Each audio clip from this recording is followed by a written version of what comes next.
नसरापूर अत्याचार प्रकरणामध्ये नराधम भीमराव कांबळे दोषी, सर्व आरोप सिद्ध। आरोपीला मृत्यूदंडाची शिक्षा देण्याची सरकारी वकिलांची मागणी। आरोपीच्या शिक्षेसंदर्भात कोर्टात युक्तिवाद, थोड्याच वेळात फैसला। औकातीत रहा, शहांच्या कवच कुंडलांवर आम्हाला डिवचू नका। 5 लोक ठार केले म्हणतात ते कोण होते? संजय दिना पाटलांच्या वक्तव्यानंतर राऊतांकडून चौकशीची मागणी।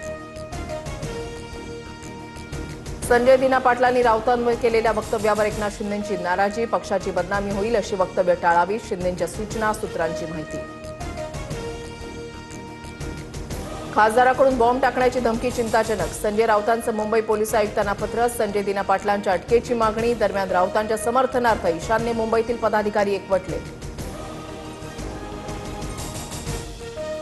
पोकळ धमक्यांना कुणी घाबरू नये, कुणाचेही घर आम्ही बॉम्ब न उडवू देणार नाही, पोलीस योग्य कारवाई करतील, मुख्यमंत्री फडणवीसांचं स्पष्टीकरण। ऑपरेशन टायगर पत्ते करण्यात फडणवीसांची शिष्टाई मोलाची। सूत्रांची माहिती। खासदार फोडण्यासाठी शिंदेंनी 5 वेळा भेटी घेतल्या। दिल्लीतून ग्रीन सिग्नल मिळवून देण्यात फडणवीसांची मध्यस्थी। सूत्रांची माहिती। कुटीर 6 खासदारांच्या सुरक्षेबाबत एकनाथ शिंदेंकडून आढावा। संजय देशमुख आणि संजय दिना पाटील यांच्या सुरक्षेबाबत वरिष्ठ पोलीस अधिकाऱ्यांकडून माहिती मागवली। सूत्रांची माहिती। कुटीर खासदारांचा 85 कोटींचा व्यवहार, खासदारांना 15 कोटी ॲडव्हान्स दिले। संजय राऊतांचा आरोप, खासदारांची खासदारकी वाचेल असं वाटत नाही, राऊतांची टीका।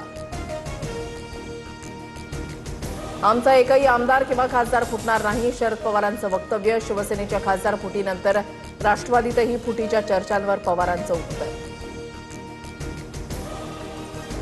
छत्रपती संभाजीनगर जिल्हा बँक निवडणुकीमध्ये ठाकरे सेनेचे अंबादास दानवे मवियाच्या पॅनलच्या ऐवजी भाजपसोबत जाण्याची शक्यता।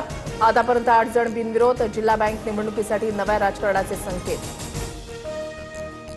धाराशिवमध्ये 18 कोटींच्या निधीवरून श्रेयवाद पेटला। पक्षप्रवेशानंतर धाराशिव नगरपालिकेला निधी। ओमराजे निंबाळकरांचा दावा, तर पाठपुरावा करून आधीच निधी घेतला, राणा जगजितसिंह पाटलांच्या कार्यकर्त्यांचा दावा।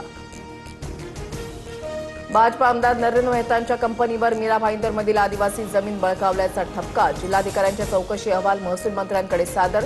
तहसीलदारांच्या भूमिकेवरही संशयाची सूर। पुंदू अशोक खरातच्या पत्नीला अटकपूर्व जामीन। कल्पना खरातला 1 लाखांच्या जात मुचलक्यावर जामीन मंजूर। सिन्नरमधील माळी कुटुंबियांची जमीन फसवणूक केल्याचा आरोप होता।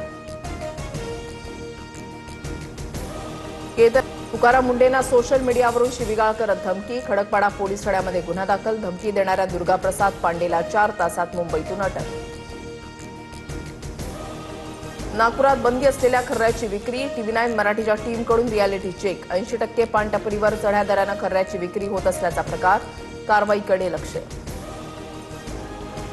मध्ये अतिवृष्टीची नोंद। रुग्णालयासह बाजारपेठ आणि 25 वस्त्यांमध्ये पावसाचं पाणी शिरलं।